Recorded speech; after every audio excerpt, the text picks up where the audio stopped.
اعوذ باللہ السمیع العلیم من الشیطان اللعین الرجیم بسم اللہ الرحمن الرحیم۔ ناظرین کرام، السلام علیکم ورحمۃ اللہ وبرکاتہ۔ مسائل زندگی میں آپ کا استقبال ہے۔ آج ہمارے اسٹوڈیو میں مہمان ہیں حجت الاسلام جناب مولانا ذکی حسن صاحب قبلہ۔ ہم ان کا استقبال کرتے ہیں اور اس سے قبل کے سوالات و جوابات کا سلسلہ شروع میں اپنی جانب سے تمام اراکین کی جانب سے حجت الاسلام کی خدمت میں، تمام مراجع تقلید، علماء حق، تمام ناظرین، تمام مومنین، تمام عالم انسانیت اور تمام عالم اسلام کی خدمت میں عید الفطر کی مبارکباد پیش کرتا ہوں، اس امید کے ساتھ کہ یقیناً یہ عید جو بعد رمضان المبارک کی آئی ہے، یہ ہر طرح کی خوشیاں ہمارے دامن میں اس نے بھر دی ہیں، اور جو ہمارا یہ ویکسینیشن پیریڈ تھا ماہ مبارک رمضان کا، جس میں ہم نے اپنے نفس کی اصلاح کی کوشش کی ہے کہ 11 مہینے تک اس کا اثر باقی رہے گا آئندہ رمضان مبارک تک۔ آئیے اسی کے ساتھ آغا کا استقبال کرتے ہیں۔ آغا السلام علیکم ورحمۃ اللہ وبرکاتہ۔ وعلیکم السلام ورحمۃ اللہ وبرکاتہ۔ آپ کی خدمت میں ایک بار پھر عید الفطر کی مبارکباد پیش کرنے کی جسارت کر رہا ہوں۔ آغا انشاءاللہ اللہ آپ سبھی کو اور تمام مؤمنین کو یہ مبارک عید کے موقع پر یہ بابرکت دن اللہ کی طرف سے مبارک قرار پائے، اور انشاءاللہ وہ اہم ترین دعا کہ ہمارے آقا اور مولا کا ظہور ہو، الہی اور ہم سبھی حضرت کی اقتداء میں اس عید کو مناتے ہوئے نماز عید پڑھیں۔ انشاءاللہ وہ دن اللہ جلد دکھائے، اور یہ عید تو حقیقتاً اہل بیت اطہار کی عید ہے، بے شک جی، اس لیے کہ سرکار رسالت مآب نے اس عید میں خوشی منائی۔ سرکار امیر المؤمنین نے خود اس عید کے موقع پہ خطبہ دیا ہے، جو بہترین خطبہ ہے عید کے موقع پر۔ سرکار امام حسن اور سرکار امام حسین تو باقاعدہ جنت کا نیا لباس پہن کر، وہ بھی اس شان کے ساتھ کہ رسالت مآب کے شانے پر تشریف فرما ہو کر مسجد گئے اور نماز پڑھی ہے۔ امام رضا علیہ الصلوۃ والسلام نے کیا شان کے ساتھ اس نماز کے اقامے کے لیے خراسان سے سفر کیا۔ تو یہ عید تو اہل بیت اطہار کی ہے، اور خاص طور سے سرکار امام حسن اور سرکار امام حسین کی یادگار ہے یہ عید۔ بے شک جی، لہٰذا ہم سبھی اس عید میں نہ صرف یہ کہ خوش ہیں، بلکہ اہل بیت اطہار کی خدمت میں مبارکباد بھی پیش کر رہے ہیں، اور اہل بیت اطہار سے وہ دعائیں کہ جو ہم سبھی کی زندگی کے لیے سب سے اہم ہیں، وہ دعائیں لینے کی امید اور آرزو بھی رکھتے ہیں انشاءاللہ۔ بہت بہت شکریہ آغا۔ اجازت ہو پروگرام شروع کریں؟ بسم اللہ۔ آئیے دیکھتے ہیں سوال کہاں سے۔ السلام علیکم ورحمۃ اللہ وبرکاتہ۔ میں حافظ محمد غیاث الدین اتر پردیش کے ضلع گورکھپور سے بول رہا ہوں۔ مجھے جاننا ہے کہ یہ قرآن پاک کی ایک آیت ہے، وَمِنْ آيَاتِهِ أَنْ خَلَقَ لَكُم مِّنْ أَنفُسِكُمْ أَزْوَاجًا لِتَسْكُنُوا إِلَيْهَا وَجَعَلَ بَيْنَكُم مَّوَدَّةً وَرَحْمَةً۔ اس تفسیر کے بارے میں عالم لوگوں کا کیا کہنا ہے؟ السلام علیکم ورحمۃ اللہ تعالی وبرکاتہ۔ خدا یہ جو قرآن مجید کی آیت ہے جو ازواج کے سلسلے میں ہے، ہماری بیویوں کے سلسلے میں شاید یہ آیت ہے، اس سلسلے میں ہمارے بھائی کا سوال ہے گورکھپور سے۔ بسم اللہ الرحمن الرحیم۔ قرآن مجید نے فرمایا کہ وَمِنْ آیَاتِهِ أَنْ خَلَقَ لَكُم مِّنْ أَنفُسِكُمْ أَزْوَاجًا۔ یہ اللہ کی نشانیوں میں سے ہے کہ تمہارے ہی نفسوں سے تمہارے جوڑے بنائے، جی، اور اس سے یہ مراد ہے کہ ایک انسان کو اللہ نے مرد اور عورت کے ذریعے سے دنیا میں بھیجا، جی، اور یہ انسان چاہے وہ مرد کی شکل میں ہو چاہے وہ خاتون کی شکل میں، اب ان دونوں کی یہ ازدواجی زندگی ہے کہ جس کو اللہ نے اپنی اس نعمت کے ساتھ یاد کیا کہ جس میں اللہ کی نشانی قرار دیا کہ اس نعمت کو دیکھو تو تمہیں اللہ یاد آئے گا، اور پھر یہ فرما دیا کہ تمہارے درمیان مودت اور رحمت کو قرار دیا، یعنی وہ قانون کہ جس قانون کی بنا پر انسان اپنی زندگی کو خوشگوار بنا سکتا ہے، وہ قانون محبت کا قانون ہے، جی، وہ قانون رحمت پروردگار کا قانون ہے۔ لہٰذا اپنی زندگیوں کو خوشگوار بنانے کے لیے اس آیہ شریفہ کے ضمن میں ہم سبھی کو کوشش کرنی چاہیے۔ مفسرین نے اس کے بارے میں ذرا اختلاف تھوڑا سا اس سلسلے میں پایا جاتا ہے کہ یہ آیہ شریفہ آیا جناب حوا سے متعلق ہے یا یہ آیہ شریفہ تمام انسانوں سے متعلق ہے۔ اکثر مفسرین نے اسی بات کو مانا ہے کہ یہ آیت شریفہ تمام انسانوں سے متعلق ہے، جی اس لیے کہ ازواج زوج کی جمع ہے، جی تو مراد یہ ہے کہ شوہر کے لیے عورت اور عورت کے لیے مرد کو جی پروردگار نے پیدا کیا ہے، اور واقعاً یہ نعمت پروردگار ہے۔ اگر جناب حوا کو صرف مانا جائے تو پھر جناب آدم کو اس سے الگ کرنا ہوگا، تو جی یہ ممکن نہیں ہے۔ لہٰذا مفسرین کا وہ طبقہ کہ جو اس بات کا قائل ہے کہ یہ آیت شریفہ تمام انسانوں کو خطاب کر رہی ہے، وہ زیادہ معتبر ہے، اور اس کی تائید اہل بیت اطہار کی روایتوں میں بھی وارد ہوئی ہے کہ یہ آیت شریفہ تمام انسانوں کو متوجہ کرا رہی ہے اپنی زندگیوں کے اس پڑاؤ پر کہ جہاں زندگی کو انسان اپنی خوشی کے ساتھ ایک اپنی ہمسفر کے ذریعے سے آگے بڑھاتا ہے، اس کو کچھ ایسا نیک اور سعادت مند بنائے کہ لوگوں کے لیے اللہ کی نشانی بن جائے، اس میں کوئی ایسا عمل شامل نہ ہو کہ اللہ کی معصیت خدا نخواستہ شامل۔ بہت بہت شکریہ۔ اگلا سوال۔ السلام علیکم مولانا صاحب، میرا سوال یہ ہے کہ اسلام میں جو تقلید ہوتی ہے وہ صرف مرد کی ہی کیوں ہوتی ہے، خواتین کی کیوں نہیں ہو سکتی ہے؟ کیونکہ دنیا بھر میں جو خواتین ہیں وہ کہیں جج وغیرہ سب ہیں، تو اسلام میں ایسا کیونکہ صرف مرد کی ہی تقلید ہو سکتی ہے، خواتین کی کیوں نہیں ہو سکتی؟ اسلام میں صرف مرد کی تقلید کیوں ہے، خواتین کی تقلید کیوں نہیں ہے؟ اگر تقلید سے مراد یہ ہے کہ کسی کو فالو کرنا، پیچھے چلنا، تو اسلام میں فالو کرنے اور پیچھے چلنے کے لیے ان شخصیتوں کو متعارف کرایا ہے کہ جو شخصیتیں نہ جانے کتنے مردوں سے کروڑوں درجہ بہتر ہیں۔ بے شک۔ میں مثال دوں، جناب سید عالمیان صدیقہ طاہرہ حضرت فاطمۃ الزہرا صلوات اللہ وسلام علیہا، آپ کی ذات گرامی قدر اتنی عظیم ہے کہ آخری امام سرکار ولی عصر عجل اللہ تعالی فرجہ شریف نے یہ فرمایا ہے کہ ان فی ابنت رسول اللہ لی اسوۃ حسنہ، میرے لیے رسالت مآب کی بیٹی بہترین نمونہ عمل والی ہیں۔ تو اس سے یہ بات سمجھ میں آتی ہے کہ نمونہ عمل اور آئیڈیل کے طور پہ اللہ نے صرف مردوں ہی کو نہیں رکھا ہے جی بلکہ خواتین کو، اور ان کے درمیان سب سے زیادہ عظیم خاتون جناب سید عالمیان ہیں۔ تو جہاں تک فالو کرنے کا مسئلہ ہے تو خواتین کے مرحلے میں جناب سید عالمیان ہیں، اور یہ امت مسلمہ جناب سید عالمیان کی سیرت پہ عمل پیرا ہوتے ہوئے اپنی زندگی کو کامیاب بنا رہی ہے۔ لیکن جہاں تک زندگی کے اس خاص شعبے سے متعلق کہ جہاں پر شریعت کے احکام کو جاننا ہے، تو ہر میدان کا متخصص ہوتا ہے۔ اگر اس میدان کا متخصص مثال کے طور کے اوپر مرد ہے تو اس مرد کی بات مانی جائے گی، اس میدان کی متخصص کوئی خاتون ہے تو ان مسائل میں اس خاتون کی پیروی یا اس خاتون کی بات مانی جائے گی۔ تاریخ اسلام میں بہت سی خواتین بھی مجتہدہ اور اس عظیم درجے تک پہنچنے والی شمار کی گئی ہیں، جیسے ابھی شہادت کا دن گزرا ہے شہیدہ بنت الہدا، کہ جو آیت اللہ سید باقر الصدر کی بہن تھی جی کہ جن کو بڑی مظلومیت کے ساتھ شہید کیا گیا۔ تو ایسی خواتین بھی تاریخ میں ملتی ہیں کہ جن کی زندگیاں بہترین زندگیاں اور بقیہ لوگوں کے لیے نمونہ عمل قرار پائیں۔ بہت بہت شکریہ۔ آپ کیا کہنا چاہتے ہیں؟ محترم مولانا صاحب اور محترم جاوید بھائی، السلام علیکم۔ ایک مسئلے کا حل جاننا چاہ رہے تھے۔ ہم لوگ محمود آباد میں رہتے ہیں، لکھنؤ سے 50 کلومیٹر کی دوری ہے، اور روزہ رکھ کے کل لکھنؤ جانا چاہتے ہیں۔ لکھنؤ میں بھی ہمارا گھر ہے لیکن رہتے محمود آباد میں ہے۔ لکھنؤ کا جو گھر ہے وہ کرائے پہ اٹھا ہوا ہے، لیکن اپنے بھائی کے گھر پہ جانا چاہ رہے ہیں اور کل رات وہاں رکنا بھی چاہتے ہیں۔ تو کل روزہ رکھ کے صبح ارلی مارننگ کیا ہم صبح نکل سکتے ہیں؟ اور پرسوں واپسی کتنے بجے تک واپسی کتنے تک کریں کہ محمود آباد اپنے گھر وطن پہنچ جائیں؟ لیکن صبح جلدی جانے کے لیے اس مسئلے کے بارے میں پوچھنا چاہ رہے تھے کہ ہم فجر کے بعد جانا چاہ رہے تھے روزہ رکھ کے، تو کیا جا سکتے ہیں؟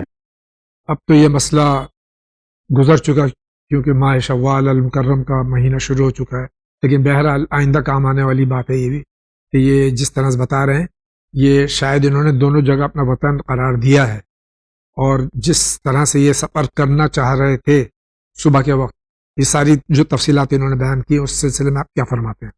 دیکھیں، پہلی بات تو یہ کہ انہوں نے اپنے لکھنؤ شہر کو وطن قرار دیا ہے یا نہیں قرار دیا یہ ہے۔ نہیں بتایا انہوں نے۔ اگر وطن ہے ان کا جی۔ تو پھر مسئلہ اس طرح سے آگے بڑھے گا کہ ان کو صبح میں نکلنا اگر ہے تو بظاہر ان کے صبح نکلنے کے موقع پر حد ترخص کراس کرنے کے بعد ان کا روزہ نہیں بچے گا. جی. لیکن اگر یہ اپنے روزے کو نہ توڑیں اور اسی طرح سے بغیر کچھ کھائے پیے آگے بڑھیں، جبکہ روزہ نہیں ہے جی. لیکن کوئی ایسا عمل کہ جو روزے کو باطل نہ کرتا ہو، اور یہ ظہر سے پہلے اگر لکھنؤ ان کا وطن ہے، لکھنؤ پہنچ جائیں تو اس دن کے روزے کو یہ اس وقت سے شروع کر کے رات تک مکمل کریں گے. لیکن اگر یہ لکھنؤ وطن نہیں شمار ہوتا اور صرف بھائی کا گھر ہے اور بھائی سے ملنے کے لیے جا رہے ہیں، تو ایسی صورت میں محمود آباد سے ان کو ظہر کی نماز پڑھنے کے بعد یا ظہر کا وقت آ جانے کے بعد نکلنا ہے، زوال کے بعد. جی. تو اس دن کا روزہ مکمل کریں گے اور کوئی ان کے لیے اس دن کے روزے کی مشکل نہیں ہوگی. اور اگلے دن بھی یہ اگر اسی طرح سے واپس آنا چاہتے ہیں تو محمود آباد یہ دوپہر کے زوال کے موقع سے پہلے اپنے اس محمود آباد شہر میں داخل ہو جائیں. جب محمود آباد پہنچ جائیں گے تو پھر اس دن کا روزہ بھی ان کا اسی وقت سے شروع ہو کے رات تک مکمل ہوگا، بشرطے کے راستے میں انہوں نے کچھ کھایا پیا نہ. بہت بہت شکریہ. اگلا سوال. السلام علیکم ورحمۃ اللہ وبرکاتہ. مولانا صاحب، جو نماز کی نیت جو زبان سے کہتے ہیں وہ ضروری ہے یا دل میں نیت کر لینا کافی ہے؟ اس سوال کا جواب دیجیے. شکریہ. خدا حافظ. نماز کی نیت زبان سے ادا کرنا ضروری ہے یا صرف نیت کرنا ضروری ہے؟ نیت کہتے ہیں ارادے کو، جی. اور ارادے کا تعلق انسان کے قلب سے ہے. جی. انسان اپنے دل میں یہ نیت کر لے، یہ ارادہ کر لے کہ میں یہ وقت ہے، اس وقت مغرب کی نماز کو مثلاً 3 رکعت پڑھ رہا ہوں واجب قربتاً اللہ، جی. یہ ارادہ اس کا کافی ہے. جی. زبان سے ادا کرنے کی ضرورت نماز میں نہیں. شکریہ. آپ کیا کہہ رہے ہیں؟ فرمائیے. مولانا صاحب السلام علیکم. میرا نام سید محمد جعفر ہے، میں لکھنؤ سے بول رہا ہوں. میرا بہت ہی اہم سوال ہے. سوال یہ ہے کہ بہت سارے لوگ بولتے ہیں کہ جب نکاح ہو رہا ہے تو سونے کی انگوٹھی پہن سکتے چاہے کچھ ہی وقت کے لیے پہنے، جبکہ اسلام نے تو بولا ہے کہ سونا مردوں پہ حرام ہے. اس کے بارے میں تھوڑا واضح کریے. کچھ لوگ اس غلط فہمی میں ہے کہ سونا تھوڑی دیر کے لیے صحیح لیکن پہن سکتے. ہمارے بھائی کا لکھنؤ سے سوال ہے کہ تھوڑی دیر کے لیے مرد کو سونا پہننا نکاح کے وقت کیا صحیح ہے؟ جو چیز حرام ہے وہ ہر وقت کے لیے حرام، وہ جی. تھوڑی دیر اگر اس وقت میں شامل ہے تب بھی اس میں بھی حرام ہے. جی. شادی اللہ نے 2 رشتوں کے درمیان قائم کرتے ہوئے ان کی زندگیوں کو حلال کیا ہے. جی. اس میں سونا حلال نہیں ہے مرد کے لیے. جی. مرد کے لیے. شکریہ. اگلا سوال. السلام علیکم. میرا نام سید ریاض حسین جعفری، میں ناگپور شہر سے بول رہا ہوں. حاجی جاوید زیدی صاحب اور حجت اسلام کی خدمت میں بہت بہت سلام. تھوڑی سی معلومات کے لیے سوال کیا ہے. بعض مومنین نے بھی پوچھا ہے کہ اللہ نام ہے یا اللہ تبارک و تعالیٰ کی صفت ہے؟ اللہ پروردگار عالم کا نام کیا ہے؟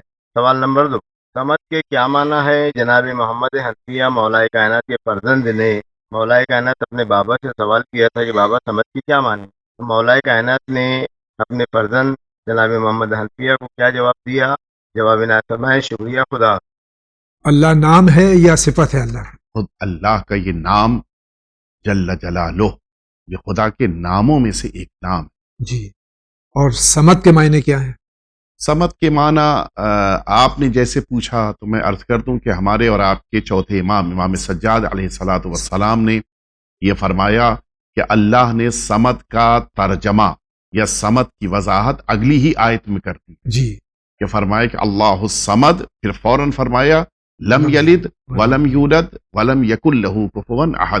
مولا فرماتے کہ یہی اس کی وضاحت ہے. جی. نہ پیدا ہوا ہے، نہ اس کے ذات کے وہاں کوئی اور پیدائش ہوتی ہے، اور نہ ہی اس کا کوئی کف کوئی ہمتا ہے.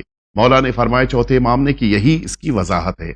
لیکن ہمارے برادر نے پوچھا ہے تو میں عرض کر دوں کہ بحار الانوار 3 جلد 230 نمبر صفحے پر جناب محمد حنفیہ سے سرکار امیر المؤمنین نے فرمایا ہے. تھوڑی سی زحمت فرما لیں، جی. جی. بحار الانوار کا مطالعہ کر لیں جی. ہمارے برادر، اور انشاءاللہ پھر ان کو تشفی اس مولا کی حدیث سے مل جائے گی. وہاں پر مولا نے بیان فرمایا ہے. میں جملے باز عرض کر دوں، تفصیلی ہے جی. کہ پروردگار عالم صمد ہے اس معنی میں کہ نہ وہ اسم ہے، نہ اس کے پاس جسم ہے، نہ اس کا کوئی جیسا ہے، نہ اس کا کوئی شبیہ ہے، نہ اس کی کوئی صورت ہے، نہ اس کی کوئی تمثیل ہے، نہ کوئی حد ہے، نہ کوئی حدود ہے، نہ کوئی محل ہے، نہ کوئی مکان ہے، نہ کوئی کیف ہے، نہ کوئی عین ہے، یعنی نہ کیفیت ہے، نہ یہ کہا جا سکے کہ وہ کہاں پر ہے، نہ یہاں ہے، نہ وہاں ہے، نہ تو پر ہے، نہ خالی ہے، نہ تو کہیں کہ قیام کی حالت میں ہے، نہ یہ کہہ سکیں کہ بیٹھا ہے، نہ کہہ سکیں کہ سکون کی حالت میں ہے، نہ یہ کہہ سکیں کہ متحرک ہے، حرکت کی حالت میں ہے، نہ اندھیرا ہے، فرمایا کہ نہ روح ہے نہ نفس ہے. اور یہ تفصیل ہے کہ جو ظاہر ہے کہ اب یہاں کے اوپر اتنی گنجائش نہیں ہے. میں اپنے برادر سے کہوں گا کہ انشاءاللہ اپنا مطالعہ وسیع کریں. بہار الانوار 3 جلد صفحہ نمبر 230 پر یہ اب تو بہار الانوار کا اردو ترجمہ بھی موجود جی ہاں ہے، بے شک. جی تو ہمارے برادر انشاءاللہ مطالعہ فرمائیں گے. بہت بہت شکریہ. آپ فرمائیے کیا کہہ رہے ہیں آپ؟ السلام علیکم ورحمۃ اللہ وبرکاتہ. میرا سوال یہ ہے کہ عورتیں قبرستان پہ جا سکتے ہیں یا نہیں؟ اب بارہا یہاں سے اس سوال کا جواب دیا جا چکا ہے کہ خواتین قبرستان جا سکتی ہیں یا نہیں. ابھی ایک سوال آیا تھا ہمارے برادر کا کہ خواتین کیوں نمونہ عمل نہیں ہے، کیوں نہیں تقلید ہوتی. تو اب اس کے جواب میں یہاں پر یہ دلیل بھی دے دی جائے جی کہ جو ہمارے بہن کے سوال سے متعلق ہے کہ ہماری جو سیرت کی کتابیں ہیں ان کتابوں میں بڑی تفصیل سے یہ بات لکھی گئی ہے جی کہ جناب صدیقہ طاہرہ حضرت فاطمہ الزہرا صلوات اللہ وسلام علیہا قبرستان جاتی تھیں، جنت البقیع تشریف لے گئی ہیں، میدان احد کے جہاں پر شہداء دفن ہے وہاں پہ تشریف لے جاتی تھیں، اور خود جناب سیدہ کی سیرت تمام امت مسلمہ کے لیے حجت ہے. بے شک. جی لہٰذا جناب سیدہ کی سیرت کے مطابق خواتین کو قبرستان میں جانے کی اجازت ہی نہیں ہے، بلکہ خواتین کو قبرستان جانا چاہیے. شکریہ. آگے بڑھتے ہیں. مولانا صاحب اور جاوید بھائی کو میرا سلام. میں سسٹر بول رہی ہوں. میرا سوال یہ ہے کہ عورتوں کو بھی نماز سے پہلے کیا اذان اور اقامت کہنا ضروری ہے؟ ویسے یہ تو معلوم ہے کہ مستحب ہے، لیکن کیا کہنا چاہیے؟ اس سوال کو بتائیے. اچھا، خدا حافظ. کیا خواتین کو بھی اذان اور اقامت جو کہ مستحب ہے، جانتی بھی ہماری بہن، کیا کہنا صحیح ہے؟ بعض اوقات یاد رہ جاتا ہے. یہی سوال جی ہماری یہی سسٹر نے پوچھا تھا، اتفاق سے حقیر ہی نے جواب دیا تھا جی کہ مستحب ہے، جی اور جس طرح سے مردوں پر اذان اور اقامت مستحب ہے اسی طرح سے خواتین پر بھی یہ مستحب قرار دیا. شکریہ آغا. آگے بڑھتے ہیں. السلام علیکم رحمۃ اللہ وبرکاتہ. حضرت 3 مہینے سے بہت پریشانی ہے، کچھ بھی کمانے میں کما رہا ہوں ٹک نہیں رہا ہے. پتہ نہیں ہے ایسا 3 مہینے سے کیوں پریشانی ہو رہی ہے. میں نماز پہ بھی نہیں جاتا تھا، شاید اسی لیے آج سے میں جا رہا ہوں. گھر میں بہت تنگی ہے، دعا کیجیے، کچھ بتائیے کہ ایسا کرنے سے کچھ ہوگا تو میں وہ عمل کروں گا انشاءاللہ. مختصر کر دو سوال کو کہ معاشی پریشانی ہے 3 مہینے سے بھائی. آپ کو سورہ لقمان کی آیت نمبر 26 کو 141 دفعہ پڑھنا ہے، لیکن اس شرط کے ساتھ کہ نماز صبح کے بعد زیارت عاشورہ پڑھیں، جی اور دوپہر کی نماز کے بعد حدیث قصہ پڑھیں، اور رات میں اس سورہ لقمان کی یہ 26ویں آیت شریفہ کو 141 دفعہ انشاءاللہ پڑھیں، اور اس کے بعد سورہ واقعہ پڑھیں. انشاءاللہ آپ کی یہ معاشی مشکل دور ہو جائے. انشاءاللہ. بہت بہت شکریہ آغا. اگلا سوال. مولانا صاحب السلام علیکم. میرے بہن کو، چھوٹی بہن کو فالج مار دیا ہے. کوئی ایسی دوا بتائیے، دوا چل رہی میں کوئی فائدہ نہیں ہو رہا. کوئی ایسی دوا بتائیے دوا کہ جس سے فائدہ ان کو ہو. ان کی چھوٹی بہن کو فالج ہو گیا ہے، کوئی دعا چاہتی ہے، علاج تو چل ہی رہا ہے. قرآن مجید کی آیت شریفہ وَإِذَا مَرِضْتُ فَهُوَ يَشْفِينِ، اس کی زیادہ زیادہ تلاوت کریں، انشاءاللہ اللہ شفا عطا. بہت بہت شکریہ. آپ کا کیا سوال ہے؟ مولانا صاحب میں ممبئی سے زوہا بول رہی ہوں. ہمارا سوال یہ ہے کہ میں شیطانی نظروں سے کیسے بچوں، اور مطلب اللہ کا کون سا نام لوں جس سے میں شیطانی نظروں سے بچوں. ہمارے سوال کا جواب ضرور دیں. شکریہ. خدا حافظ. یہ بچی سوال کر رہی چھوٹی، مجھے لگ رہا ہے عمر آواز سے پتہ چل رہا ہے. شیطانی نظر سے کس طرح سے بچا جائے؟ یہ لا حول ولا قوت الا باللہ العلی العظیم، اس جملے کو زیادہ سے زیادہ پڑھیں. اعوذ باللہ من الشیطان الرجیم، اس جملے کا بھی اپنا اثر ہے، شیطان سے محفوظ رہتا ہے انسان. اور جہاں تک اللہ کے اسما میں سے کسی اسم کا نام پوچھا ہے، الحفیظ، یہ پڑھنے سے پروردگار عالم شیطان ہی نہیں شیاطین کے شر سے محفوظ ہے. بہت بہت شکریہ. اگلا سوال. السلام علیکم، میرا نام سید شرافت علی ہے، کراچی سے بول رہا ہوں. میرا سوال یہ ہے، میں نے نجف کے روزے پر یہ استخارہ دکھایا تھا تو وہاں کو بتایا گیا کہ یہ شام میں رکاوٹ آئے گی. اور کام میں آج تک رکاوٹ آ رہی ہے، یعنی کہ آج 5 سال زیادہ ہی ہو گئے، اور اس کام میں رکاوٹ آنے کی وجہ تو نہیں جانتا، لیکن اس کام کو کسی طرح سے کیا جائے کہ تھوڑا بتا دیں کہ ہمارے کام میں جلد سے جلد کامیابی حاصل ہو جائے۔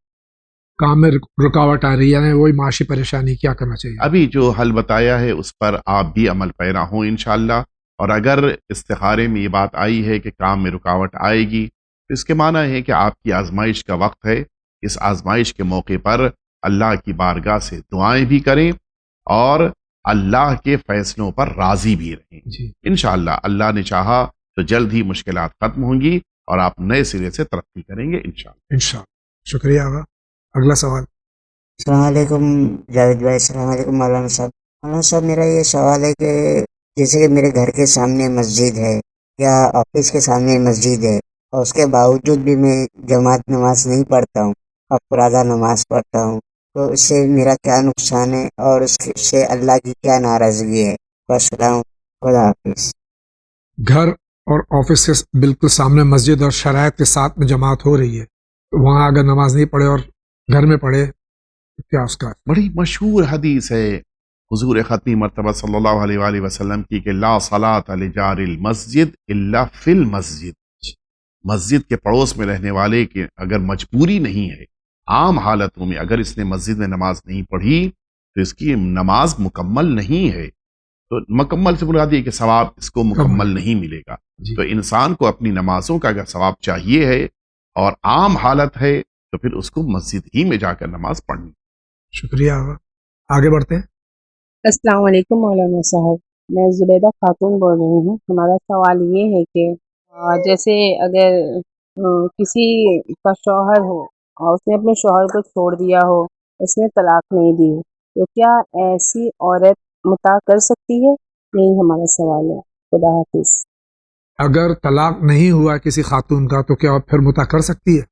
اگر کسی خاتون نے صرف اپنے شوہر سے علیحدگی اختیار کی ہے، طلاق نہیں ہوا ہے، تو پھر اس صورت میں یہ ابھی زوجہ ہیں، زوجیت باقی ہے، اور اس کے فوائد بھی ان کو ملیں گے، جیسے انتقال کے موقع پر شوہر سے میراث ملے گی۔ اگر ان کا انتقال ہو جائے گا تو شوہر کو ان سے میراث ملے گی، یعنی وہ فوائد بھی ابھی باقی ہیں، اور اسی بنا پر ان کو اختیار نہیں ہے کہ یہ کسی اور سے کسی بھی طرح کی شادی کر۔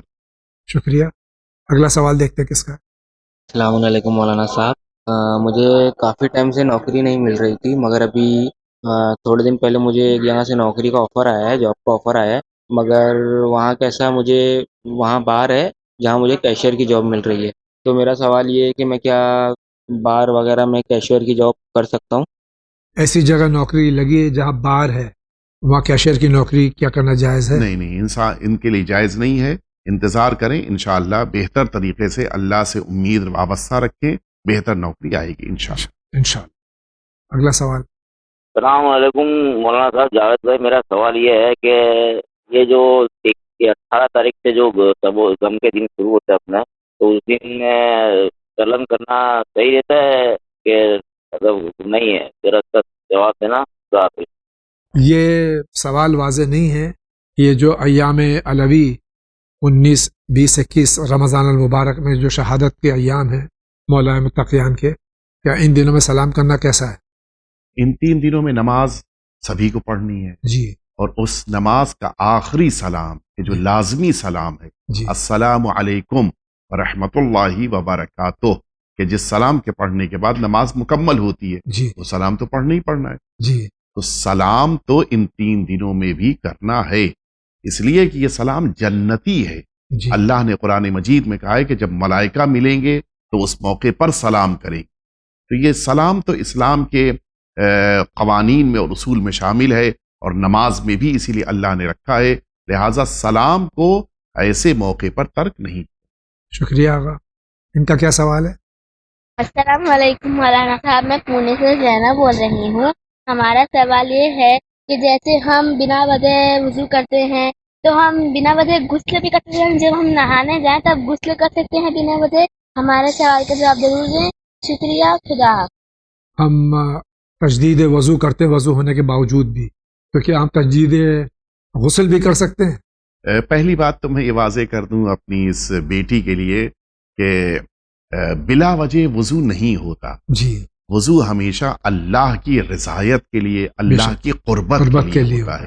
یہ الگ بات ہے کہ شاید اس بچی کے کہنے کی مراد یہ کہ نماز نہیں پڑھنی ہے، جی پھر بھی وضو کر رہے ہیں طہارت کے لیے، جی تو وہ اچھی چیز ہے. اس کی تاکید وارد ہوئی ہے کہ انسان ہمیشہ باطہارت رہے، باوضو رہے.